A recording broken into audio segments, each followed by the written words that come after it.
Bendita a igreja com a paz do Senhor. Amém. Convido a todos para nós lermos a palavra do Senhor no Evangelho de Lucas, capítulo de número 3, versículo de número 3. Evangelho segundo escreveu Lucas, capítulo de número 3, versículo 3.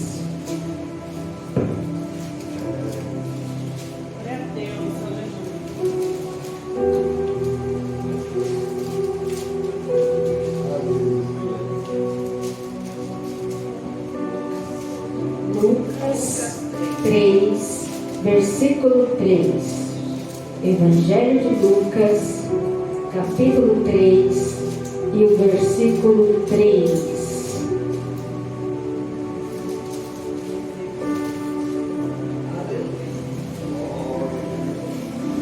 Amém? Todos encontraram? Amém. Vai dizer assim a leitura bíblica: Ele percorreu toda a circunvizinhança do Jordão, pregando o batismo de arrependimento para a remissão de pecados, conforme está escrito no livro das palavras do profeta Isaías: voz do que clama no deserto, preparai o caminho do Senhor, endireitai as suas veredas.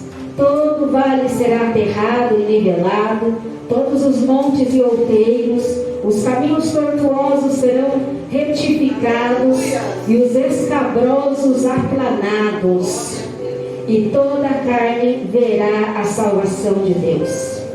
Dizia ele, pois, às multidões que saíam para serem batizadas: raça de víboras, quem vos induziu a fugir da ira vindoura?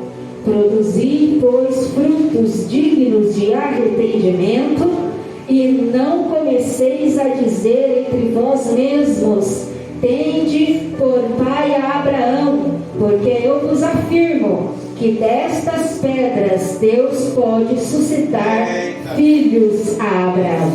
Podeis nos assentar, adorando, bendizendo, glorificando o nome santo e poderoso do nosso Senhor e Salvador Jesus Cristo. Hoje nós vamos meditar um pouquinho acerca da pregação de João Batista.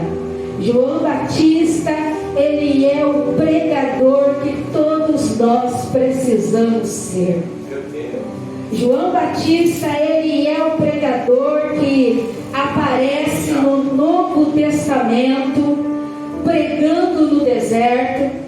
João Batista, ele inicia um novo tempo, um novo período, um período aonde a voz do Senhor volta a ser ouvida novamente, um período aonde houve uma terrível sequidão da palavra de Deus, um período onde a voz profética ela se calou na terra, um período onde não havia registro profético do Senhor durante 40 anos.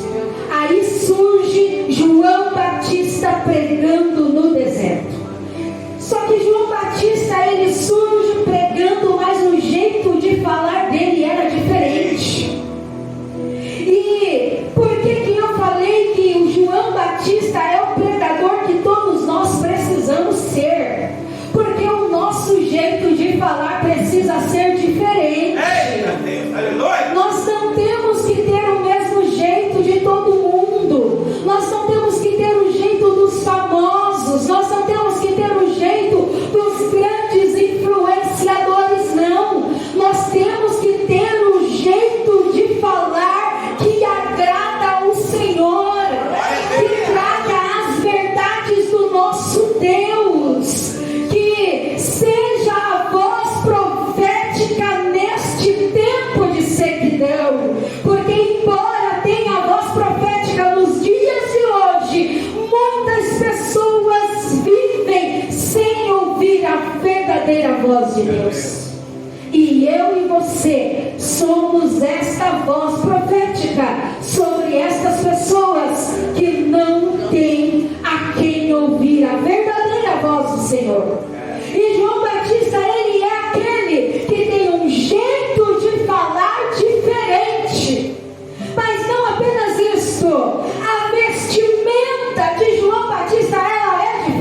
diferente.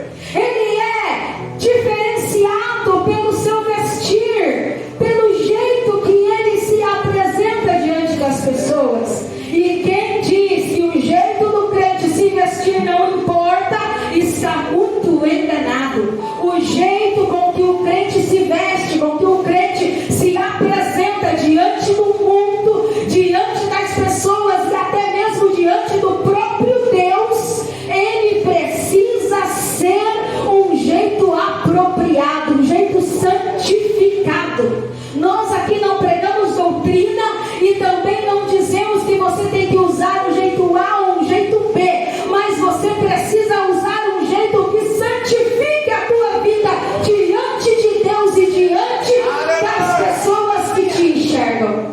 As pessoas têm que olhar para você e têm que ver santidade. As pessoas têm que olhar para você e têm que ver diferença. As pessoas têm que olhar para você e têm que dizer: é um servo de Deus, é diferente, tem santidade, tem unção, tem capacidade de estender as mãos e abençoar a minha vida, porque até o jeito de se portar, de se vestir é diferente. Meu Deus. Glória a Deus. A alimentação de João, ela era diferente. João, ele não comia em qualquer mesa. João, ele não se sentava em qualquer roda. João, ele não ia em qualquer festa. João não se alimentava de qualquer maná. Esta semana falaram assim para mim: vai em tal esquina, em tal casa, porque está dando presentes. Leva os meninos, que eles estavam lá em casa desde sexta-feira. E falaram para mim: leva os meninos, porque lá está dando presentes. Entrou por um ouvido e saiu pelo outro, porque nós não precisamos de manjares deste mundo, porque nós não aceitamos pratos que são oferecidos que foram consagrados, que foram oferecidos a outros deuses. João não se assentava em mesas, não aceitava qualquer outro tipo de alimento que não fosse do céu. E nós também não. Nós não precisamos de presente que foi consagrado. Nós não precisamos de alimentos que foram consagrados. Nós não precisamos de nada que veio de esquina, que veio de lugar algum, porque nós somos um povo diferenciado. Aleluia. E sabe o que acontecia? Por João ter um jeito de falar diferente, ter uma vestimenta diferente e ter uma alimentação diferenciada, aonde João estava pregando a palavra de Deus, sempre havia uma multidão ouvindo ele pregar, porque era a palavra de Deus que ele estava pregando. E quando ele abria a boca, saía unção, saía virtude. Quando ele falava, o Espírito de Deus testificava. E ainda que a palavra fosse dura, as pessoas se alimentavam, as pessoas sentiam necessidade, as pessoas queriam se saciar daquele maná que descia do céu. E aonde João estava, uma não pequena multidão estava com ele, ouvindo a palavra do Senhor. Aleluia. Glória a Deus. João é um pregador que eu e você precisamos ser. João, ele é um pregador que ele era empolgado com a presença de Jesus desde o ventre da sua mãe. Glória a Deus. Desde o ventre, Jesus era uma pessoa cheia do Espírito de Deus. Desde o ventre, quando ele encontra Jesus, ele salta dentro do ventre da sua mãe, ele se alegra, ele sente a presença. Sabe o que isso significa? Quando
apenas o amigo do noivo, Meu Deus. mas ele é o noivo. Glória a E importa que ele cresça, Aleluia. e que eu diminua na presença dele.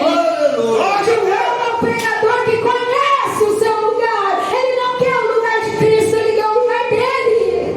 Meu Deus. Ele quer que Cristo cresça na vida dele.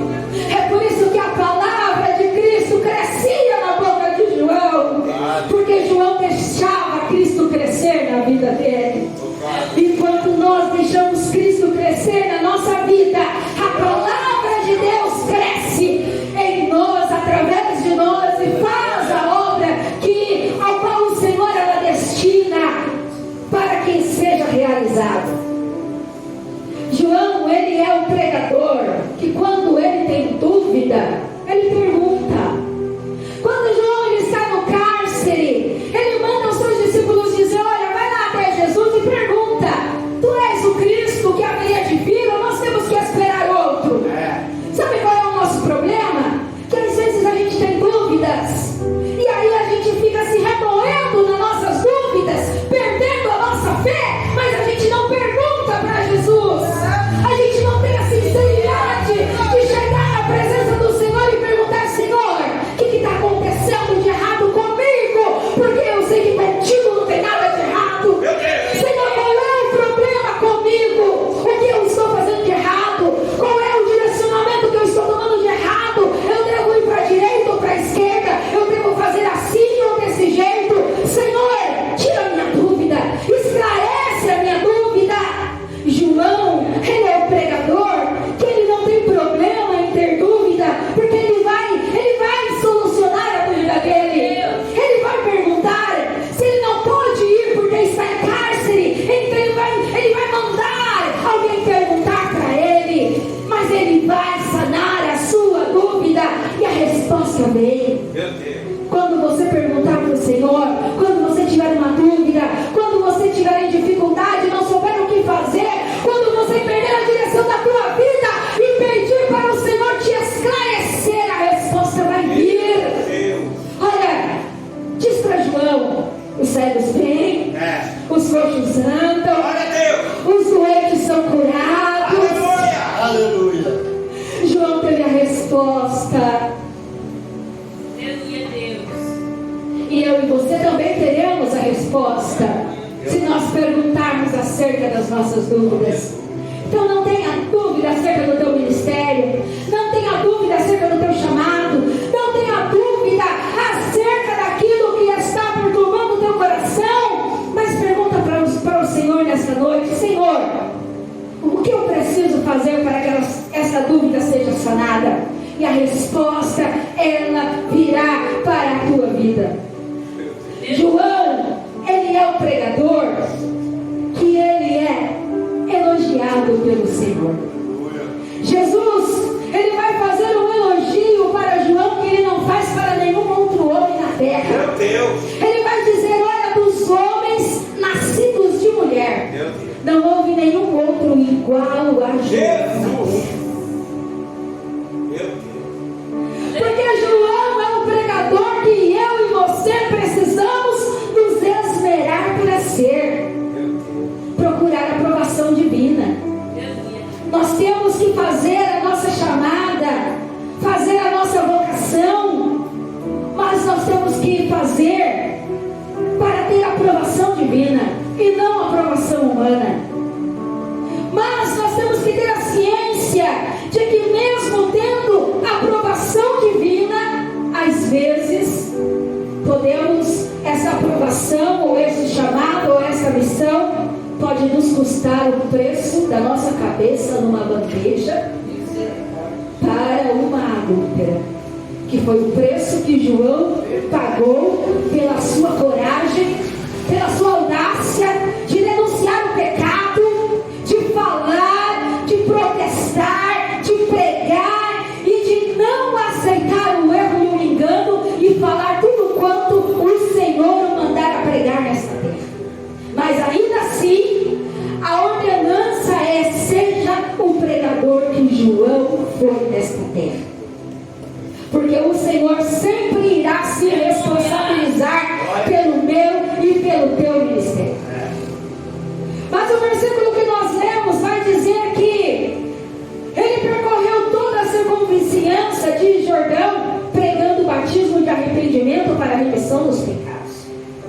Nós dissemos que João, ele aparece num cenário pós 400 anos do silêncio de Deus, e agora ele é a primeira voz profética que aparece pregando nesse tempo. E a primeira mensagem após esse silêncio de Deus é arrependimento, remissão de pecados. Meu Deus. E até parece que é uma mensagem dura demais para poder se ouvir. Mas o que garante salvação é arrependimento e remissão. Porque João, ele não queria agradar a alma dos seus ouvintes, mas ele queria salvar. Ele queria trazer uma pregação para salvar e não para agradar. Porque quando nós queremos agradar, muitas das vezes nós vamos fugir do propósito de Deus. Mas quando nós queremos salvar, então nós vamos pregar arrependimento e remissão de pecados. Meu Deus. Tal qual João pregou naquele momento. E nós vamos ver que o foco na pregação de João foi como um evangelista, porque ele percorria, ele não ficou preso num lugar parado, numa tenda ou numa congregação. Ele percorria, ele fez o trabalho de um evangelista, ou seja, ele anunciou a graça que haveria de chegar após o trabalho do Senhor Jesus Cristo feito na terra. Ele estava anunciando a graça que alcançaria todos os povos. Ele pregou a toda a circunvizinhança do Jordão. Ele estava pré-anunciando a graça. Esse era o teor da sua mensagem. Mas da onde o João tirou essa mensagem? Mensagem de arrependimento e mensagem de remissão de pecados. Nós vamos ver que ele vai dizer, conforme está escrito no livro do profeta Isaías. Meu Deus.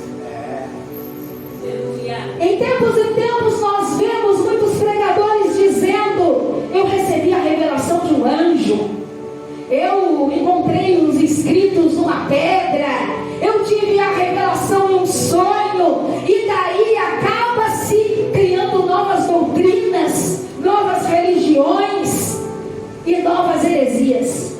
Mas João, ele vai pregar conforme está escrito no livro do profeta Isaías, ou seja, ele usou a própria escritura. Ele não foi buscar nenhuma inovação, ele não foi buscar nenhum escrito novo, ele foi buscar a própria escritura. E o que estava escrito em Isaías 40, versículo 3, é isto: preparai o caminho do Senhor, Meu Deus. e endireitai as suas veredas. Oh, meu Deus. Essa é a mensagem que aquele povo precisava ouvir. Porque quando João ele diz, voz do que clama no deserto, na verdade a palavra deserto, ela vem do hebraico, que significa dabar. Não sei se é a pronúncia correta, mas dabar significa o lugar da palavra. Eita, Jesus. Isso então quer dizer que deserto significa voz do que clama a palavra. Olha. Então João, ele é a voz do que clama a palavra. Aleluia. Ele não poderia clamar a palavra se ele não estivesse lendo a própria palavra. Aleluia. Meu Deus. E vai continuar dizendo: preparai o caminho do Senhor. O que é preparar o caminho do Senhor? O rei e os imperadores da época, quando eles precisavam fazer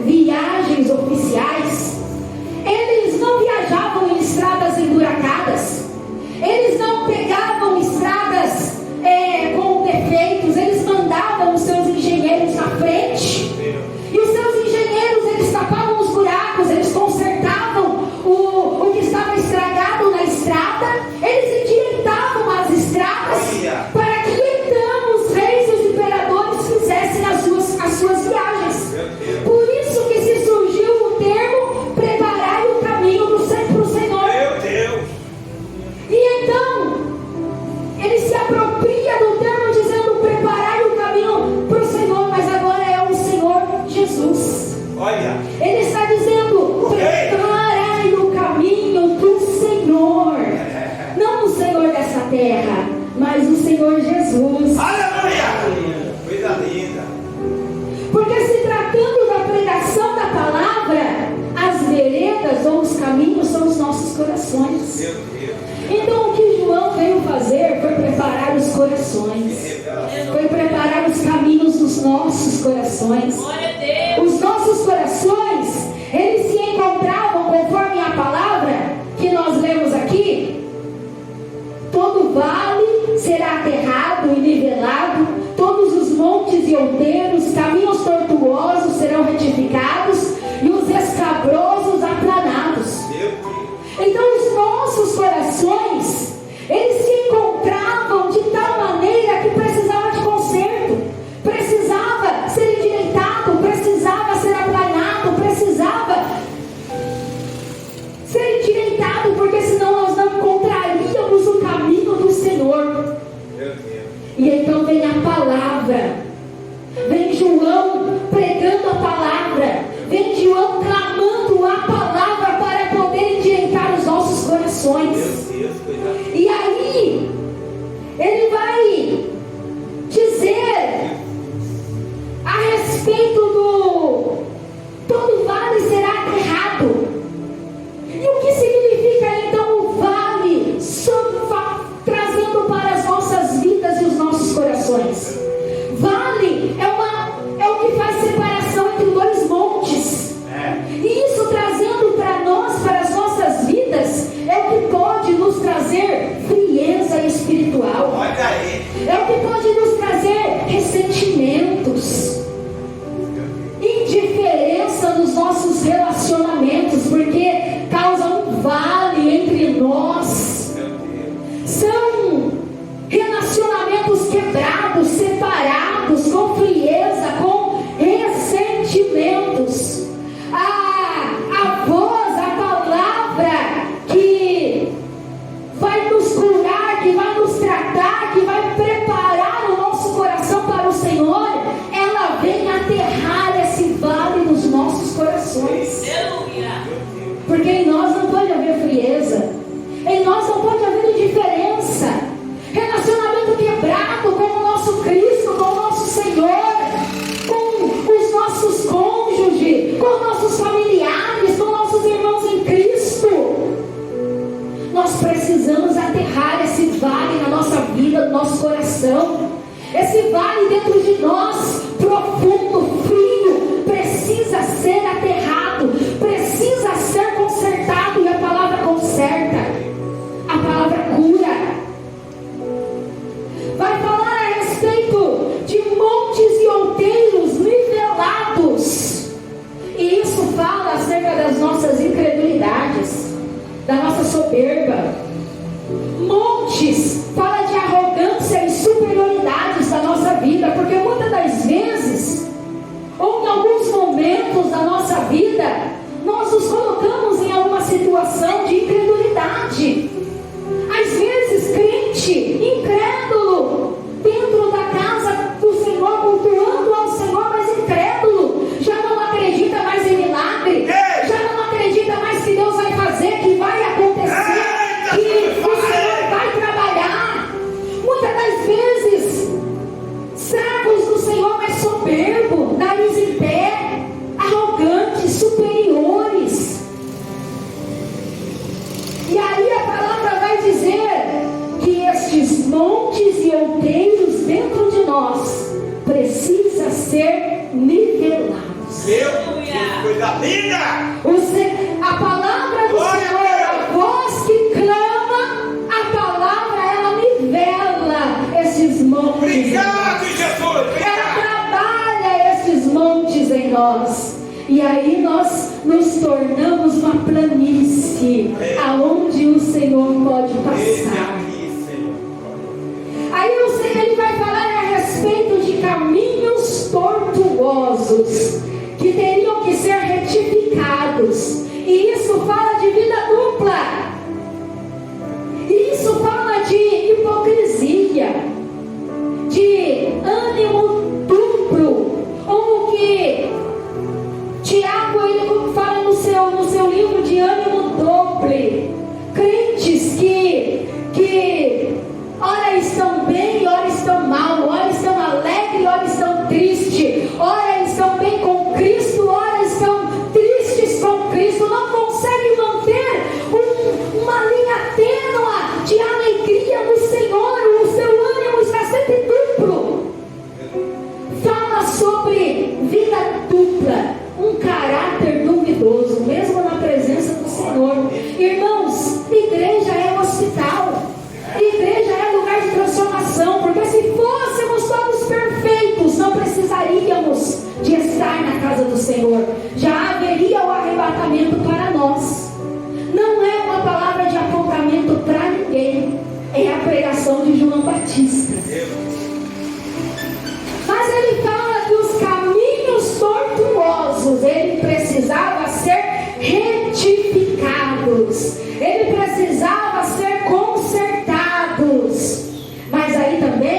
que precisavam ser aplanados.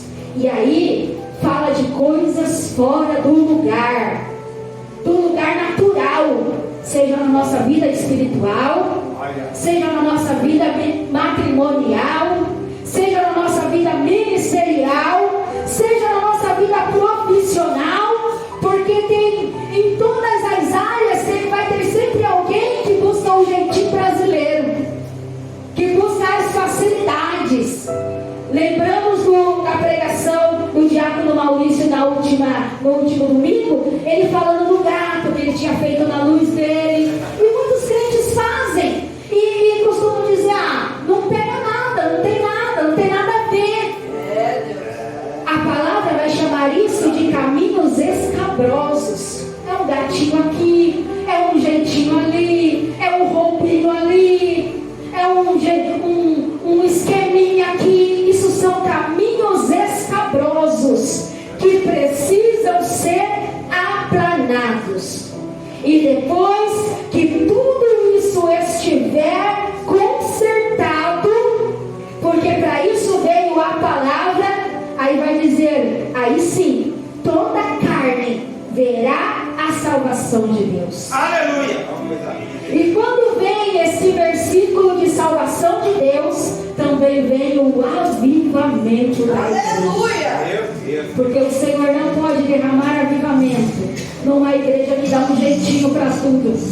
O Senhor não pode derramar um avivamento sobre uma igreja que quer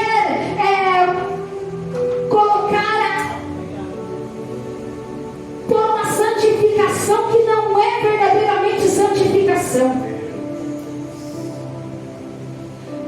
Mas João, ele está trazendo essa palavra, essa pregação. No versículo 7 ele vai dizer que ele dizia ele, as multidões de pessoas estão ouvindo essa pregação.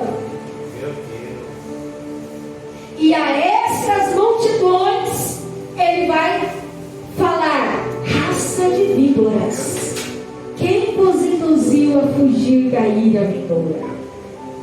E aí, em Mateus, nós vamos entender por que Mateus os chama de raça de víboras. Na verdade, não é a multidão que João está chamando de raça de víboras, mas é um grupo que está inserido dentro da multidão. Porque nessa multidão havia alguns grupos inseridos. Dentro dessa multidão havia os moradores do Jordão, as cidades circunvizinhas, as províncias da Judeia e toda Jerusalém. Mas também havia os fariseus.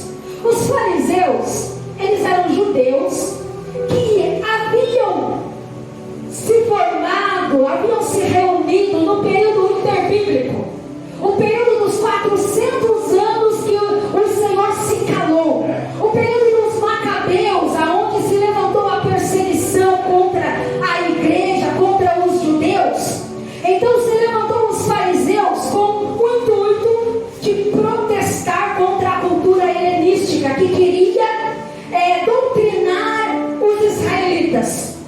Então a intenção dos judeus era recusar e protestar contra a doutrina helenística. Só que o que aconteceu com os fariseus? Eles perderam a sua essência. E perdendo a sua essência, eles perderam a sua piedade. E perdendo a sua piedade, restou só a religiosidade para eles. E aí, ao grupo dos fariseus, nós vamos ver Jesus chamando eles de hipócritas e sepulcro caiados. No meio da multidão também tem os saduceus. Os saduceus também surgiram no mesmo período interbíblico. E eles também queriam protestar contra o helenismo, a cultura grega. Só que os saduceus, aconteceu a mesma coisa que os fariseus. Só que os saduceus, eles eram da elite. Eles eram a elite da época. E aí eles sim aceitaram a helenização. Eles sim sucumbiram ao processo da helenização e se tornaram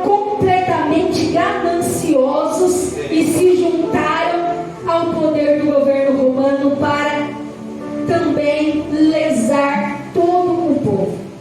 Então, quando João ele dá aquele brado dizendo raça de víboras, ele está chamando os fariseus e os saduceus de raça de víboras, porque eles estavam ali com aquela capa de hipócritas no meio do povo, ouvindo a pregação de João sem a mínima intenção de arrependimento. E João dá aquela chamativa para eles, dizendo para eles: olha, é necessário que vocês produzam frutos dignos de arrependimento. Glória a Deus. Porque não adianta dizer que são filhos de Abraão, não adianta dizer que são filhos de Israel, não adianta dizer que vocês são da descendência de Abraão, porque até das pedras Deus pode fazer filhos de Abraão.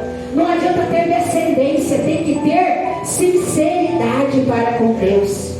Então são a esses grupos que João grita raça de víboras e manda produzir frutos dignos de arrependimento e diz: olha, para vocês o machado já está posto à raiz.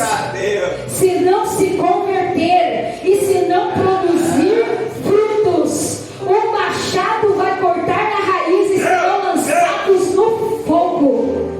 A multidão que estava ouvindo a pregação se atemorizaram, sentiram o temor do Senhor, e eles caiu um temor tão grande sobre eles que eles perguntaram para João, o que nós fazemos com essa pregação?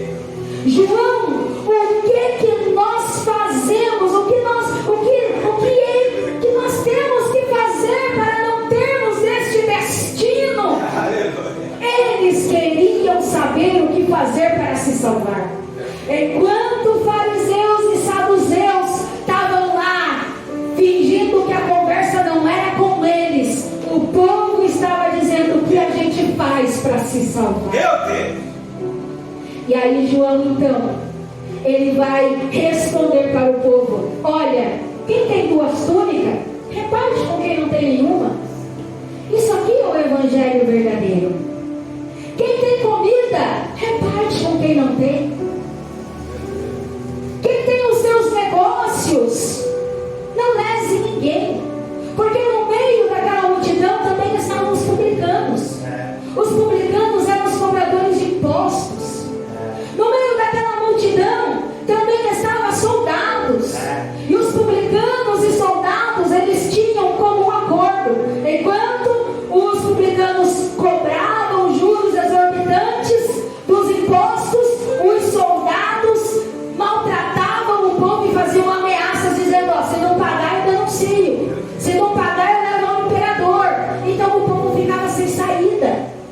E quando o povo pergunta a João: o que a gente faz para se salvar? Aí João vai dizer: sejam justos nos nossos negócios, não lese ninguém, não queira tirar vantagem de ninguém, não maltratem a ninguém em detrimento do poder que vocês têm.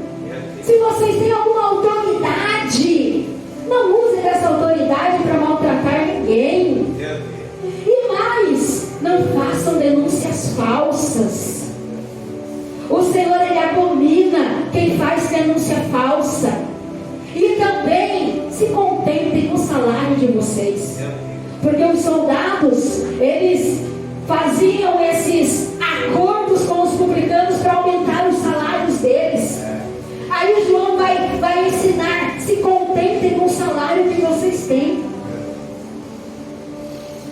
porque o Senhor, Ele nunca vai aceitar opressão sobre o povo. O Senhor, Ele nunca vai aceitar julgo sobre o seu povo. E o Evangelho nunca vai aceitar opressão sobre ninguém. Evangelho é isso, é fazer o bem. Evangelho é isso, é repartir o que a gente tem. Evangelho é isso, é levar a paz, é levar o bem, é levar o amor às pessoas. As pessoas que estavam ouvindo aquela pregação ficaram tão comovidos, ficaram tão emocionados, emocionados. Imagina um povo tão sofrido, imagina um povo tão lesado, ouvindo aquelas palavras. Eles começaram a ovacionar João. Eles começaram a dizer: olha, João é o Cristo. João é Cristo. Não, João é Cristo. Mas aí João, ele se levanta e diz: não, eu já falei para vocês que eu não sou o Cristo, porque eu só batizo com água.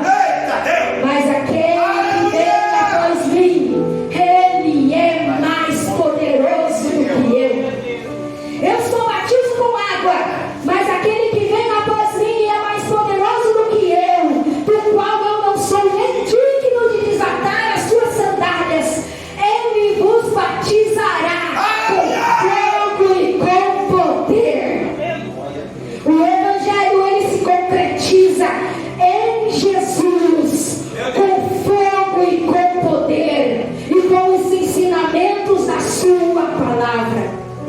Com isso nós terminamos dizendo que João é o pregador que nós precisamos ser. Porque aqui João, ele diz: olha, vocês declaram que eu sou o Cristo, mas eu declaro que eu sou limitado. Eu só posso batizar com água, mas aquele que é poderoso, ele batiza com fogo e com poder. Então não se conforme com o que é limitado, mas se conforme com o que é ilimitado, com o poder de Deus, com a glória do nosso Senhor e poderoso Salvador Jesus Cristo.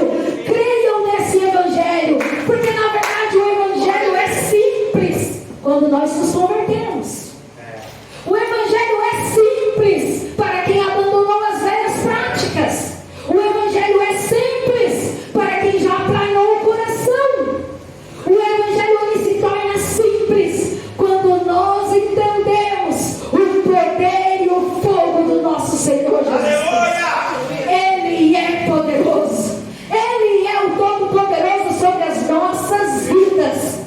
E é Ele quem tem que ser ovacionado para todos sempre em nós. A pregação de João, ela até pode parecer dura demais, mas é ela que salva. Hoje aqui nós não pregamos para multidões, também não pregamos para fariseus, também não pregamos para saduceus, também não estamos pregando para publicanos, muito menos para soldados, mas estamos pregando para servos do Deus Altíssimo. Mas a pregação que salva é a mesma. A pregação que vai levar para o céu ainda é a mesma. Arrependimento e remissão de pecados. Arrependimento e remissão de pecados. Avivamento só virá sobre as nossas vidas quando nós entendermos a essência do Evangelho: arrependimento e remissão de pecados.